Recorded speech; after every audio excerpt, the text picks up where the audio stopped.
Boa noite, família. Boa noite, Dr. Wilson. Eu sou a Regina. Estive com o senhor lá na primeira conferência que fizemos juntos, né?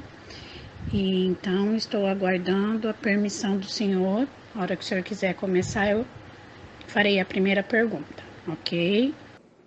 Oi, boa noite, Regina. Estou à disposição. Pode começar. Tá certo, doutor. Vamos começar.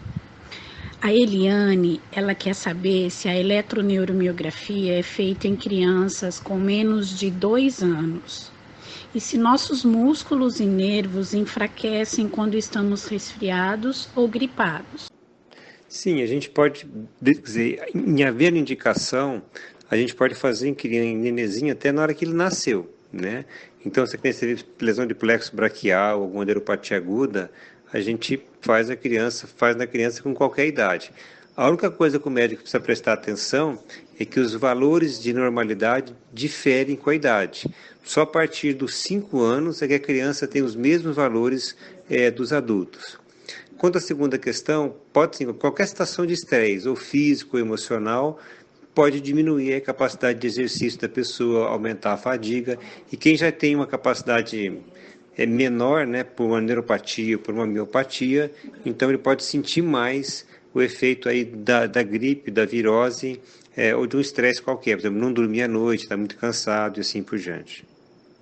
Obrigada, doutor. Próxima pergunta.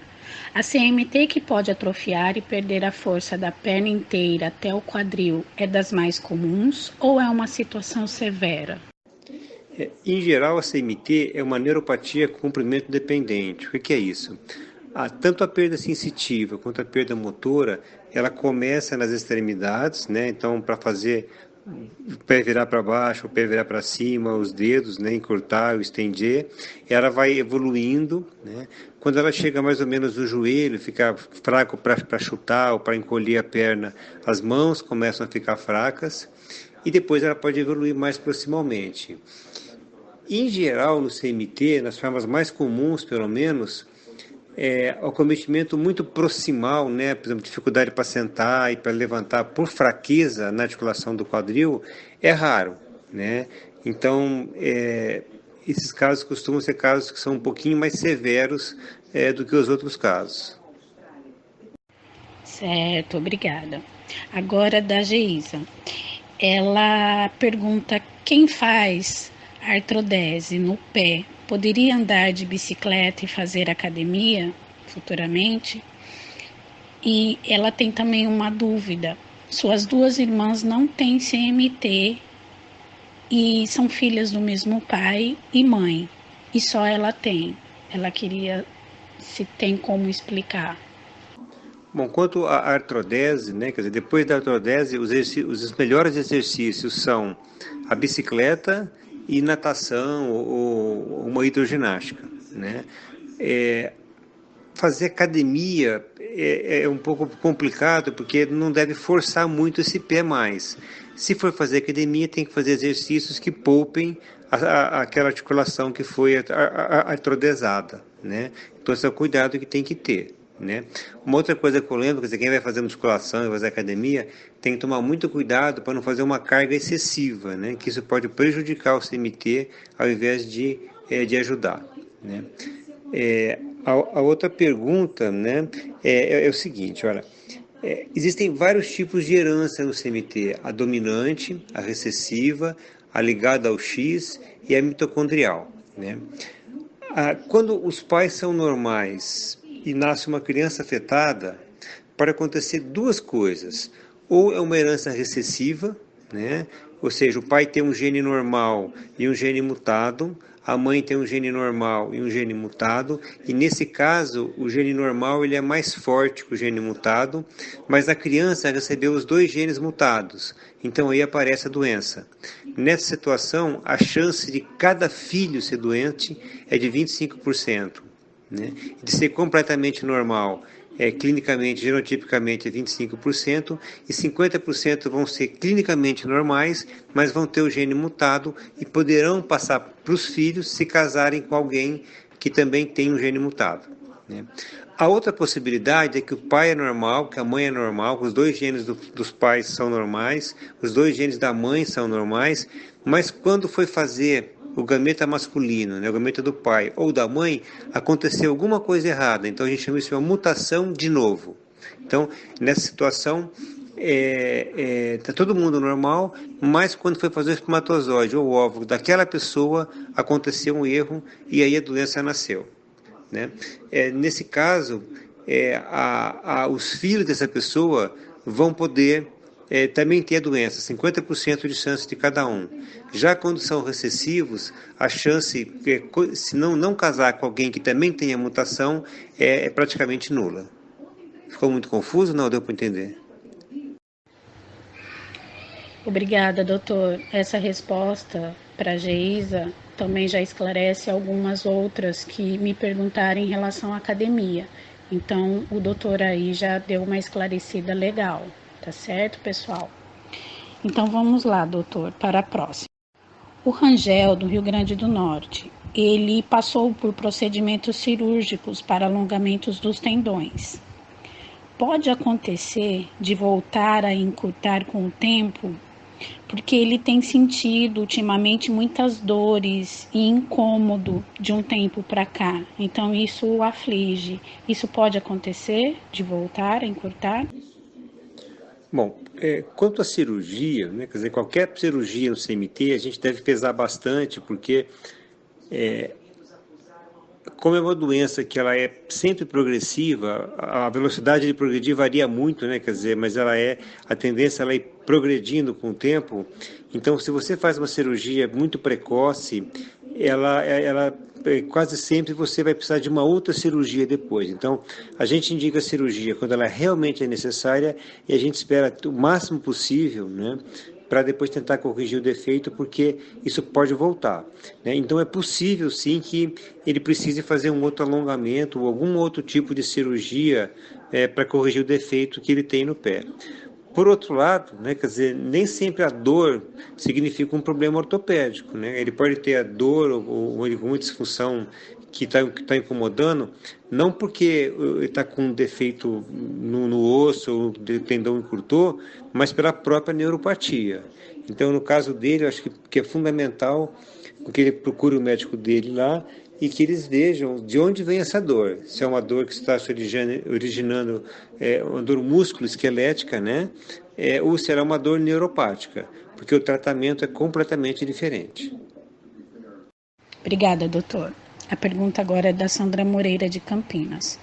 A sua filha ela quer fazer cirurgia bariátrica. Ela tem CMT, mas ela também tem uma válvula. Ela teve mielomeningocele quando nasceu. E ela se preocupa se tem algum risco para fazer essa cirurgia bariátrica. Bom, voltou aqui. Bom, é o seguinte, olha, a cirurgia bariátrica, ela tem seus riscos, né? A cirurgia em si é uma cirurgia de baixo risco imediato, mas a pessoa que faz cirurgia bariátrica, ela tem que seguir de maneira muito delicada, né, muito precisa, com o nutrólogo e com o nutricionista. Por quê? Existe uma grande tendência a desenvolver deficiências nutricionais de micronutrientes, de vitaminas, às vezes de proteína, né? E essas carências podem ter consequências importantes.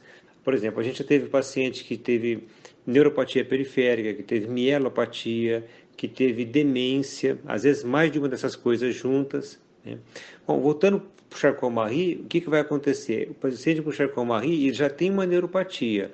Se ele vai fazer um procedimento que tem o risco de dar neuropatia, então ele tem que ficar sob um controle bastante preciso, né? Bastante minucioso, para ele não desenvolver neuropatia. Então, eu já tive pacientes que fizeram a cirurgia bariátrica, que foram muito bem, mas eles seguiam com maneira muito de perto com o nutrólogo. Né? Então, isso é fundamental se a pessoa decidir fazer. No caso da filha dessa pessoa, essa senhora, né?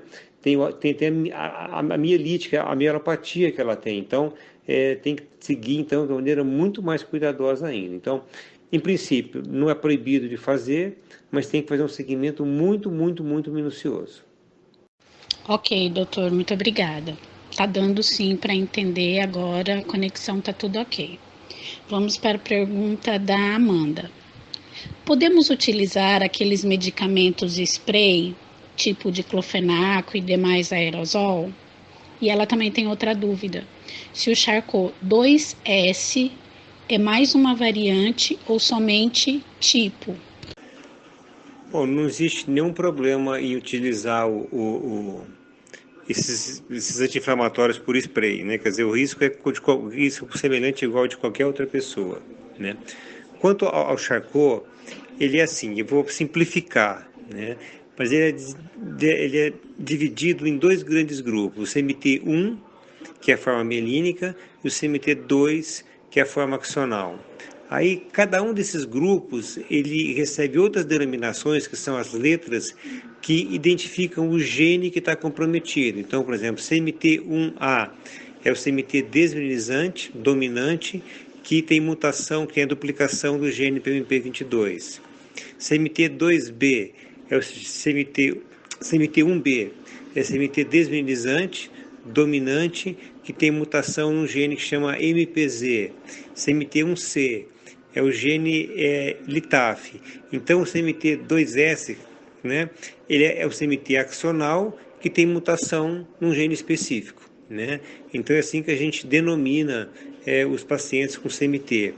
Eles estão tentando mudar essa nomenclatura para uma coisa um pouquinho mais entendível, né?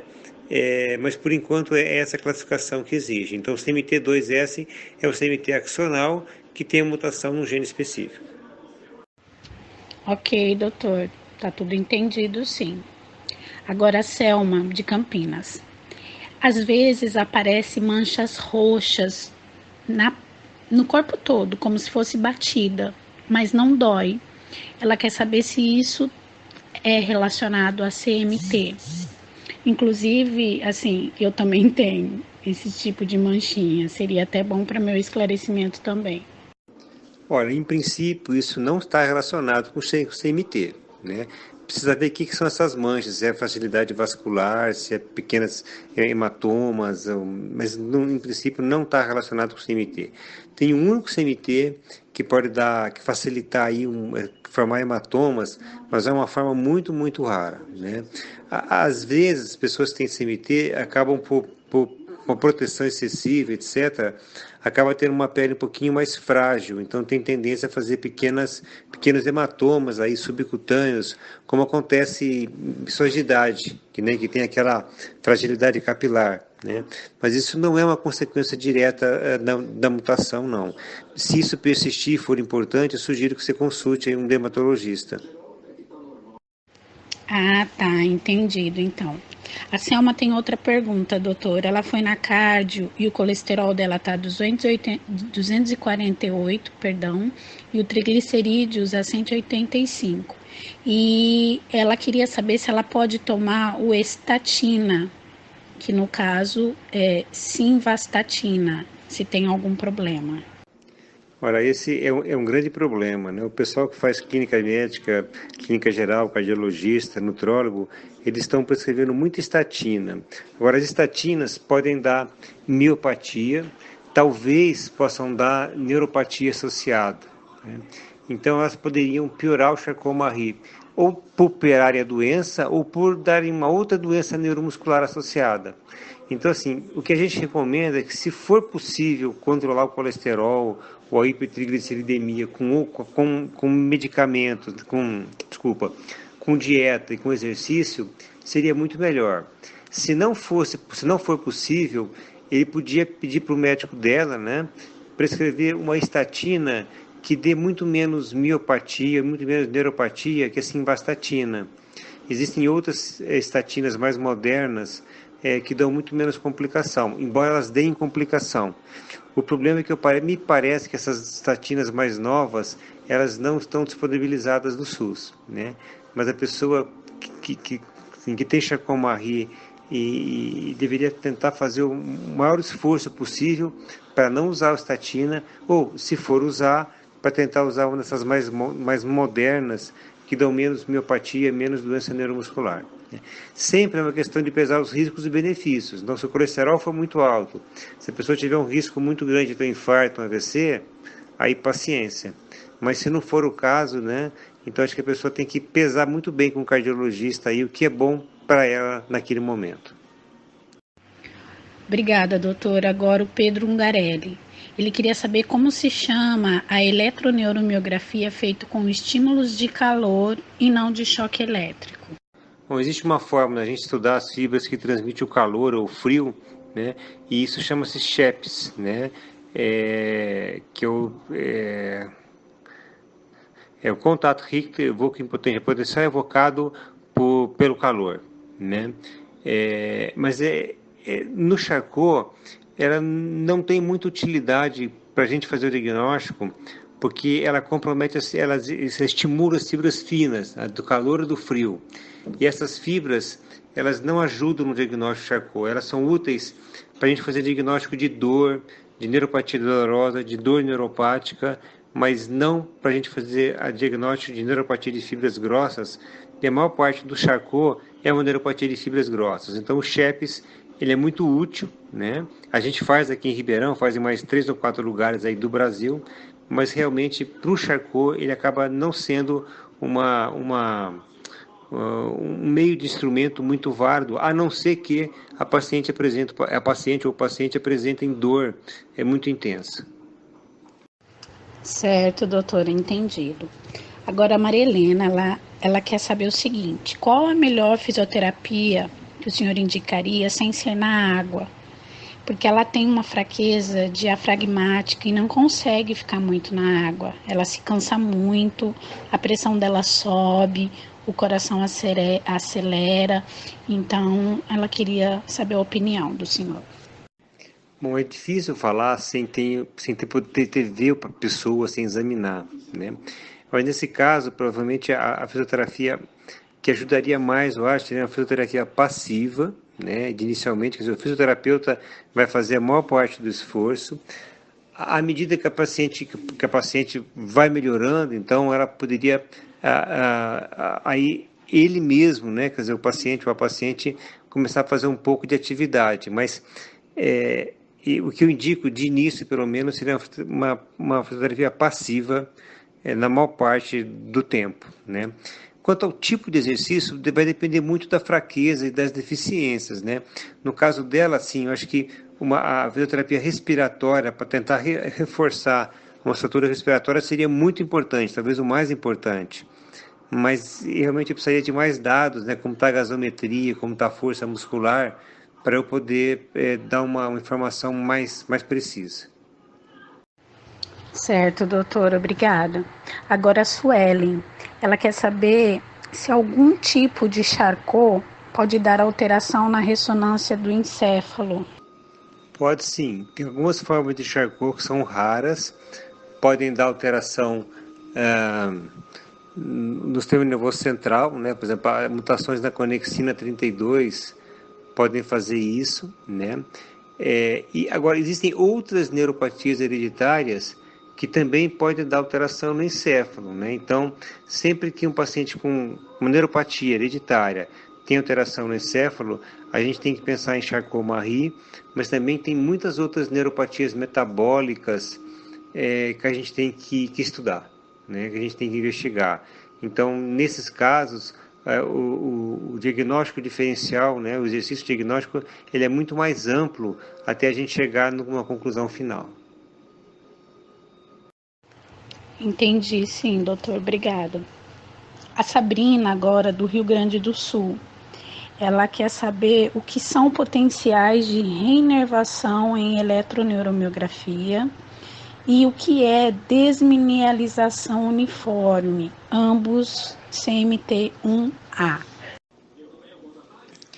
Bom, desmineralização uniforme é quando a redução.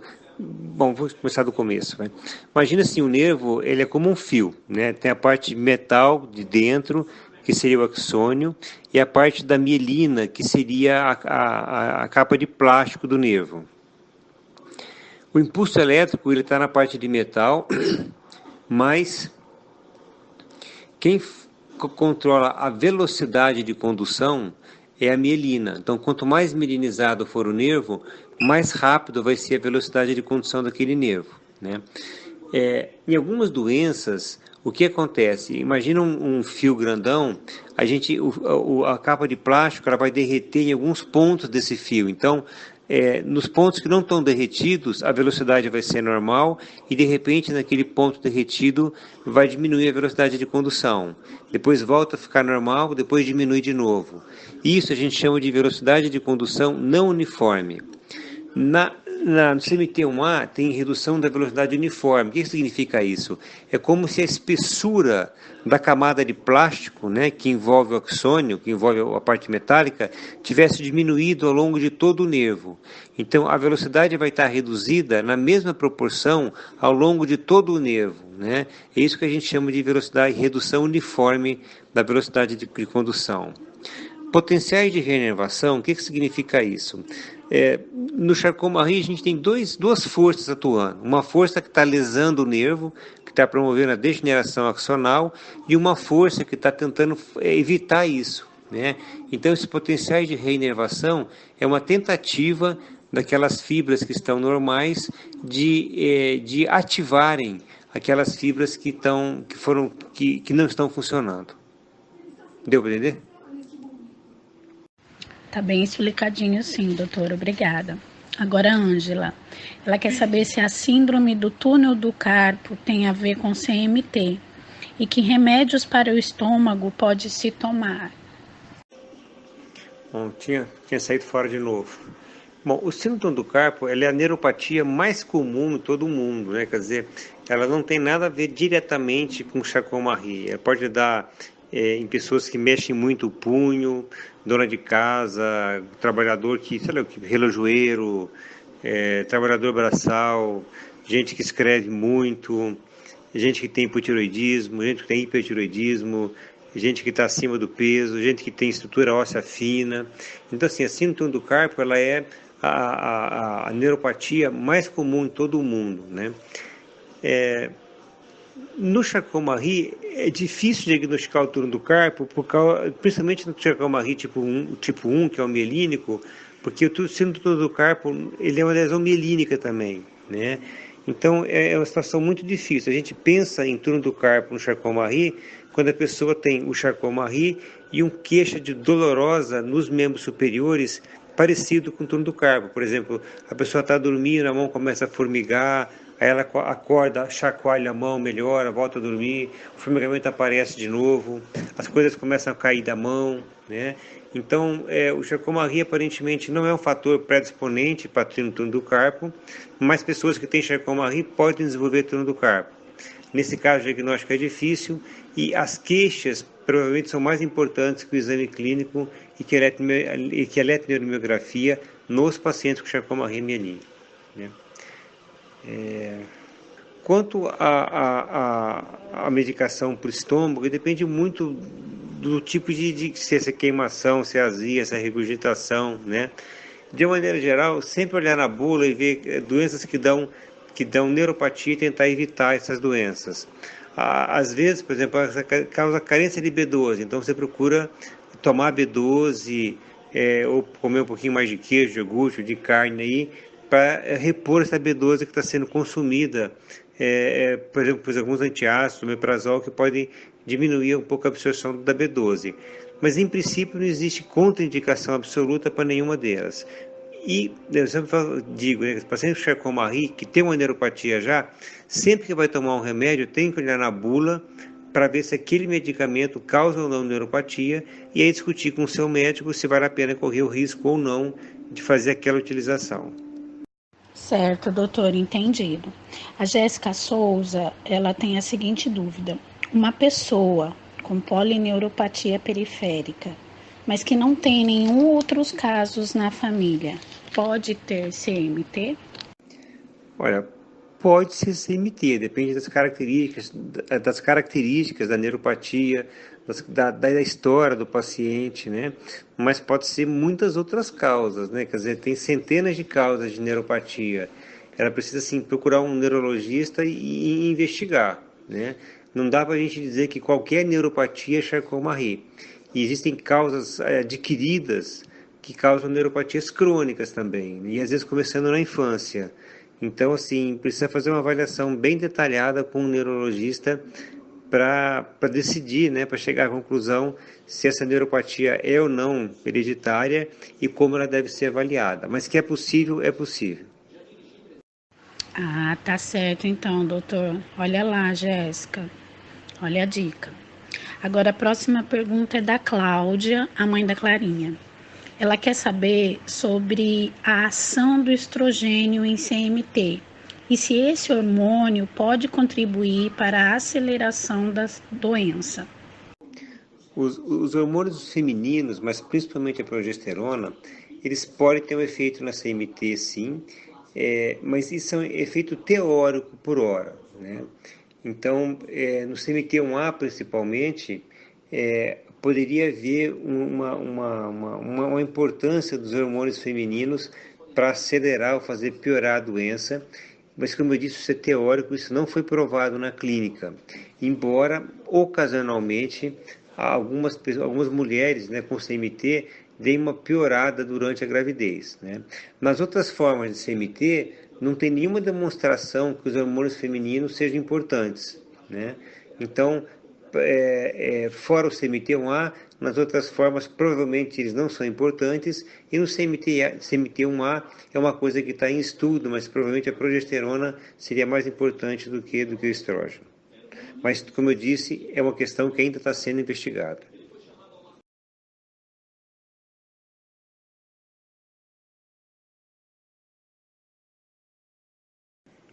Olha, tudo depende de onde a pessoa quer chegar, né? E, em geral, a eletromiografia e a avaliação clínica e a história da família permite que a gente dê o tipo de Charcot-Marie. Então, por exemplo, CMT1, que seria uma forma dominante desmineralizante, CMT2, axonal e dominante, CMT4, desmineralizante e recessiva, CMT2AR, dominante e recessiva, axonal e recessiva, desculpa, CMTX ligado ao X. Então, a história clínica, a história da família e a eletromiografia dão um subtipo. Se a pessoa quiser fazer o subtipo, né, quer dizer, saber qual o gene que está envolvido, então tem que fazer o DNA, né?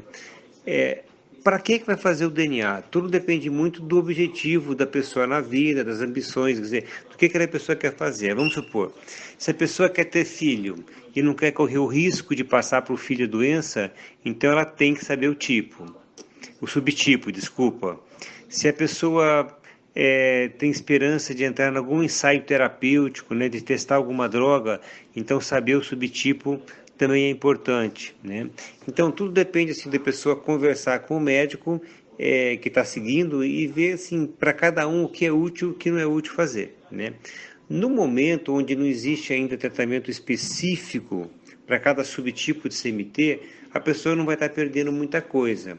Mas eu acho que o ideal no futuro é cada pessoa, cada família com CMT, saber o seu subtipo, porque isso pode facilitar na hora de a gente encontrar o tratamento específico para ela, né? Mas, por exemplo, nos Estados Unidos, onde esses testes são extremamente caros, em geral uma pessoa da família faz e depois o médico e a família assume que aquela é a doença, né? É a mutação para aquela família, né? Então, assim, realmente depende do quanto a pessoa quer, do quanto a pessoa está precisando naquele momento, mas eu acredito que em breve vai ser muito importante a gente saber não só o tipo de CMT, mas também o subtipo, e para a gente saber o subtipo tem que fazer o DNA. O senhor poderia explicar de modo simples o que é CMT recessiva, CMT dominante e autossômica? O senhor já assim deu uma explicada mais ou menos em algumas respostas, mas assim, para definir numa só, a recessiva, a dominante e a autossômica, para as pessoas entenderem dessa forma. Desculpa. Eu acho que está meio complicado, mas talvez eu possa gravar uma aula depois e mandar para a associação, né? E, em todo caso, é o seguinte, olha, em princípio, estou simplificando bastante, né? A gente teria dois tipos de mutações. Uma mutação dominante, né, e a mutação recessiva. Então, cada um de nós tem sempre dois genes para cada traço. Um que vem do pai e um que vem da mãe, né? Então, por exemplo, a cor do olho, né? Eu tenho sempre um gene que determina a cor do olho que veio do pai, sempre um gene que determina a cor do olho e que veio da mãe. Da combinação dos dois é que vai nascer a cor dos olhos da gente. Para a maior parte dos genes, a gente tem um gene que é dominante, um gene que predomina, que é mais forte que o outro. Então, por exemplo, cor de olho. Vamos supor, se o indivíduo ele recebeu do pai para ter cor de olho marrom, né? E da mãe cor de olho marrom ou castanho, né? Cor de olho castanho, o que vai acontecer? Ele vai ter cor de olho castanho porque ele tem dois genes castanhos, ou marrom, não sei, né? Agora, vamos supor que ele recebeu do pai para ter cor de olho castanho, mas recebeu da mãe cor de olho azul. O gene para dar o cor de olho castanho, ele é mais forte, ele é dominante em relação ao azul. Então, quem tem um gene castanho e um gene azul, vai ter o olho castanho, né? Só vai ter azul quem recebeu do pai o gene azul e da mãe o gene azul. O gene azul, então, ele só se manifesta em condições recessivas, ou seja, quando tem dois genes. Então, sempre que eu tenho um gene mais forte, um gene mais fraco, o gene mais forte vai se manifestar quando ele está com outro gene mais forte ou quando ele está com outro gene mais fraco. Então, isso é dominante, que ele não precisa estar em dois genes para se manifestar. O gene recessivo é aquele que se manifesta, que ele só vai se manifestar se tiver dois deles. Por isso que nessas heranças, geralmente elas são mais frequentes quando os pais são primos. Quando os pais são primos, é mais fácil deles terem os mesmos genes defeituosos, né? Então, nesse caso, em geral, os pais são normais, porque eles têm um gene dominante e um gene fraco, um gene recessivo, né? Então, o pai assim, a mãe assim, e o paciente, a criança que nasceu com a doença, ele recebeu o gene mutado tanto do pai quanto da mãe, né? Então, isso que a gente chama de herança dominante e de herança recessiva. Da herança dominante, basta ter um gene, então, para ele se manifestar, e da herança recessiva tem que ter os dois genes iguais para ela se manifestar. As doenças dominantes são muito mais frequentes. Autossômica é mais difícil de vocês entenderem, mas seria assim, olha, a gente tem 46 cromossomos. Desses 46 cromossomos, 44 dão características gerais, né? E dois cromossomos são os cromossomos sexuais. Então, o X está ligado ao sexo feminino e o Y ao sexo masculino. Para ser mulher tem que ter 2X e o homem tem um X e um Y. Então, são os cromossomos sexuais. Os outros cromossomos, que não são o X e o Y, são os autossômicos, né? Então, quando a gente fala autossômicos, são mutações que estão nesses cromossomos que não são os cromossomos sexuais. E a gente fala de herança ligada ao X, herança ligada ao sexo, quando está no gene X, que é o gene que determina o sexo feminino, né? Eu acho que vai ficar meio confuso para vocês assim, mas eu vou montar uma aulinha mais simples, eu passo para a associação, se a Silvia concordar, e ela coloca isso no site para vocês olharem lá com mais vagar, com mais cuidado. Nossa, doutor, tá bem esclarecido sim, não se preocupe. Mesmo tá ótimo, ótimo mesmo. Vamos continuar então. A Carolina, a dúvida dela é a seguinte: a desautonomia, por ser uma disfunção do sistema nervoso, pode ser provocada pela CMT?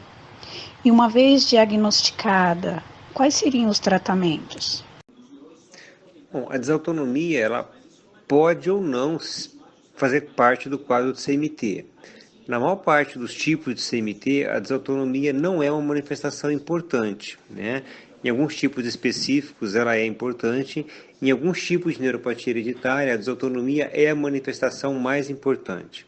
Agora, a desautonomia pode ser um monte de coisa, né? Então, pode ser, por exemplo, constipação intestinal, diarreia, não conseguir controlar a urina, não conseguir controlar as fezes, pode ser dificuldade para deglutir, dificuldade para fazer digestão, pode ser levantar e ficar tonto, pode ser dificuldade em os olhos acomodarem para a luz, dificuldade em controlar a temperatura corporal, em suar, em chorar, em sair lágrima. Então, assim, para cada tipo de desautonomia tem um tratamento específico, né? E para cada causa também, né? Então, assim, quando tem desautonomia, você precisa identificar qual que é a desautonomia que está presente naquela pessoa, naquela doença, e ver se consegue identificar a causa. Então, por exemplo, a causa mais comum de neuropatia com desautonomia é o diabetes, né? Então, você tem que tratar o diabetes direitinho. Mesmo em pacientes que têm Charcot-Marie, se tem desautonomia, a gente tem que investigar outras doenças, por exemplo, o diabetes, por exemplo, problema de tireoide, porque a desautonomia no Charcot-Marie, por si só, ela é rara, embora algumas doenças alguns Charcot-Marie mais raros possam desenvolver desautonomia. Existe algum remédio para remielinização? Depende da causa, né? Para as neuropatias hereditárias ainda não existe um tratamento para remilinização. Isso é uma coisa que tem muita gente procurando, né? Mas realmente não existe. Para algumas neuropatias inflamatórias, imunomediadas, por exemplo, para síndrome de Guillain-Barré, para polirradículo crônica, para neuropatia associada a paraproteinemias, então existem tratamentos específicos. Para algumas formas a gente usa imunoglobulina humana endovenosa, a gente pode usar plasmaférese, pode usar corticoide, né?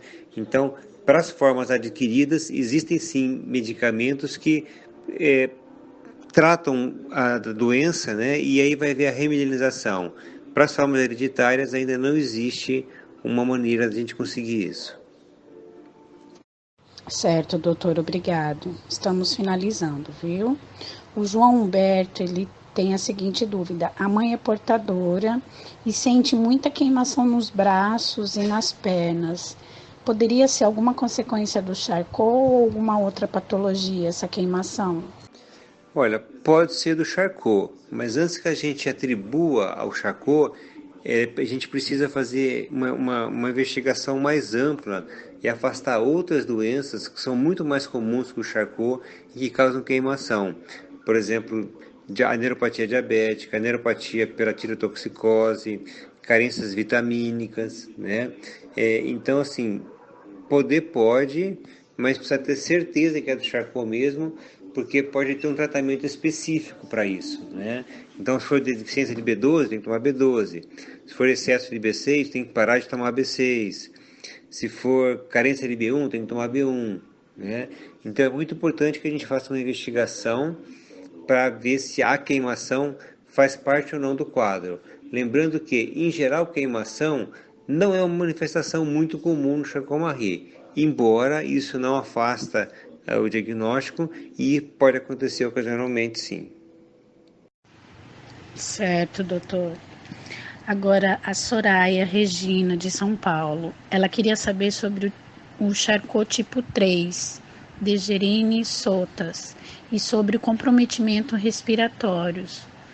Os exames de rotinas revelaram uma elevação da cúpula diafragmática, a telectasia laminar, na base. Como tratar? Qual o prognóstico? Alô, desculpa, acho que saiu fora do ar, mas acho que voltou de novo. É, é, é o seguinte, olha, o CMT3 é uma forma, ou de Guerin-Sotá, né? É uma forma um pouco, em geral, mais grave da doença e ela pode ter comprometimento respiratório. Nesses casos, o que a gente faz é tratar, né, como sendo qualquer doença neuromuscular com problema respiratório. Então tem que saber a gasometria, tem que saber a prova de função pulmonar, tem que fazer, às vezes faz polissonografia, e aí então, dependendo desse conjunto de resultados, a gente vai indicar a fitoterapia respiratória, vai indicar o BiPAP, que é um aparelhinho que usa respirar, que ajuda a respirar à noite, e assim por diante, né? Então assim, eu não vou falar especificamente do caso dessa paciente, porque eu não a vi, não examinei, mas Obrigada, doutor Wilson, está bem esclarecedor, sim. Agora, o nosso tempo já acabou, né? Já são 10h30 e eu gostaria de sugerir para o senhor a seguinte maneira. Faltam umas 3 perguntas. Eu gostaria de sugerir de mandar no privado do senhor essas perguntas. Conforme o senhor for tendo tempo, o senhor responderia e eu passaria para o grupo a pergunta e a resposta do senhor, né? Assim nós finalizaríamos, né, a conferência de hoje. O senhor também está muito cansado, está tarde também, então eu sugeria isso. Se tudo bem para o senhor de eu encaminhar essas últimas perguntas e o senhor responder conforme o tempo livre do senhor, se tiver, tá bom? O que o senhor acha? Oi, desculpa, tinha sumido de novo aqui a rede, está muito ruim aqui hoje. Para mim, tudo bem, se você quiser fazer pergunta, eu posso responder, e se mandar para mim, eu prometo que eu respondo amanhã todas as questões, né? Eu peço desculpas realmente, mas caiu uma tempestade aqui em Ribeirão e a rede tá muito ruim.